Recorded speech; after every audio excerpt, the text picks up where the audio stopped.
One of my students recently asked me, Russ, how do you get all this? Well, it starts with having a great vision. But I tell you, you don't have to have everything perfectly laid out. As a matter of fact, you can literally throw things on a board, on a wall, and it will stick. When I was 19, I read the book called The Answer by John Assaraf. And in it, he told a story where he used to make lots of vision boards. And one of the specific vision boards that he made, he packed it away, moved a couple times. And then when he unpacked it after he moved to a house that he really liked and he really enjoyed, it was 10 years or 20 years after, but he was unpacking the boxes. And the house on the vision board was the exact house that he ended up moving into. And that story inspired me so much that when I moved into my new apartment in Los Angeles, I was looking at my wall and I said, I'm going to make a vision board to rival all vision boards.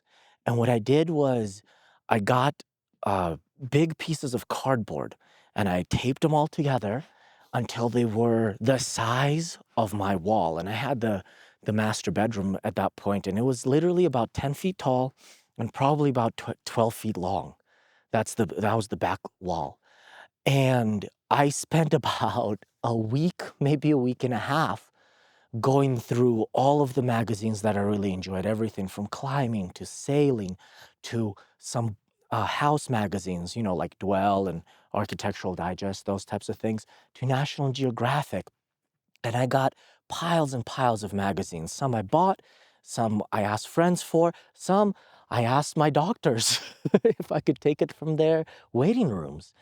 And spent a week, week and a half putting together this massive vision board. And for the next year, before I went to bed, every time I entered my room, before I would leave the house, I would look at my vision board. Really did my best to have it become part of me. And I haven't created a vision board in about 10 years. However, everything I have put on that vision board, I've been able to achieve. For example, look at this beautiful place. This is my ranch. I got a beautiful sailing boat. I have great relationships with people that are very, very close to me and with people that I met and I'm able to create amazing relationships. I've had amazing businesses that I've been able to sell or parlay into my incredible adventures. And one of the things I really implore you to do is that if you don't know what you want, but you have glimpses, or if you want something absolutely crazy, something absolutely insane, especially if people think that it's insane. I mean, people used to come over to my house, and every once in a while, I'd give them a tour of my house, and they would come into my bedroom and they'd look at the vision board and they say, "What the heck is this? What is this? You're so silly." And here's the thing. I'd rather be silly and successful than be cool and broke or cool and unhealthy. So all the mountains I've ever wanted to climb, so far at this point in my life, I have climbed them. Yeah, of course I have bigger peaks I want to summit. I'm actually doing one in a few weeks. Yeah, of course I want different boats and different ships. Of course I haven't got to the point where I have my island yet. I haven't bought my castle yet. And it's so beautiful to be able to have what I have so I can give fully to the people that I love. Because, see, having things isn't about having things, isn't really about you. It's never really about just you or me. It's about what we get to give, what we get to contribute, what we get to really do that helps others. My biggest vision hasn't come true yet. And that is building nonprofit reconstructive surgery and research centers, which bridge the gap between Eastern and Western medicine so that we can heal people not just from the outside in, but also from the inside out. You see, when you have a real vision, it doesn't matter how cold it gets. It doesn't matter that you see my breath and I'm very cold right now. It doesn't matter how frozen my fingers get. There's not enough blood flow in here for it to really stay warm. But what does matter is what we get to leave behind. I hope that my book helps you. I hope that my next book helps you even more because there's going to be more of my personal story in it. It's going to talk about the places where I came from, how I was tortured by my own family when I was a child, how by the time I was 9, I've already had 10 surgeries. And that's not including the hand because I blew my fingers off when I was 9. And that it doesn't matter where you come from. What does matter is how big your vision is. And think about it this way. If your vision is way super duper up here, you shoot for the stars and you land on the moon, isn't that still pretty cool? Isn't that still pretty good? I personally think so.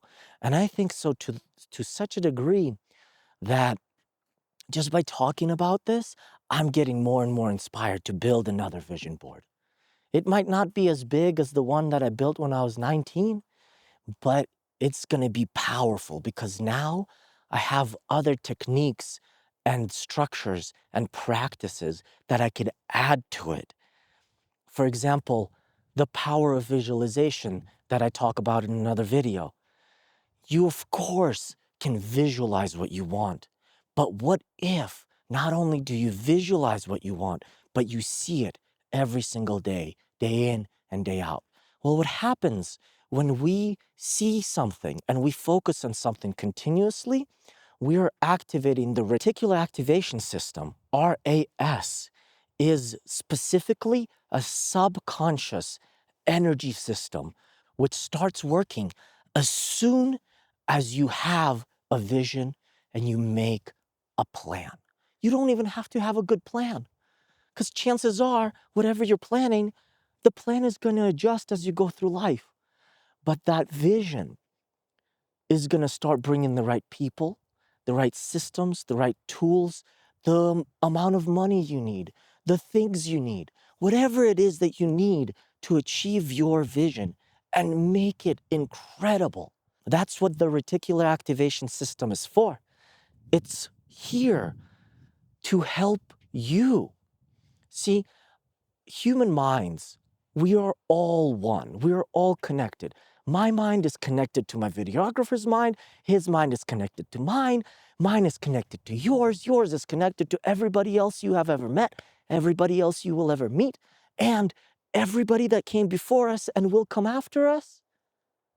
We are all connected. So we can tap into the universal intelligence. We can tap into the source. We can tap into the collective consciousness. And by tapping into it subconsciously and consciously, you are aligning your mind, your body, and your soul for what you truly want to create. So if you haven't built a vision board for yourself yet, don't worry about it. Let go of the past, forget the future.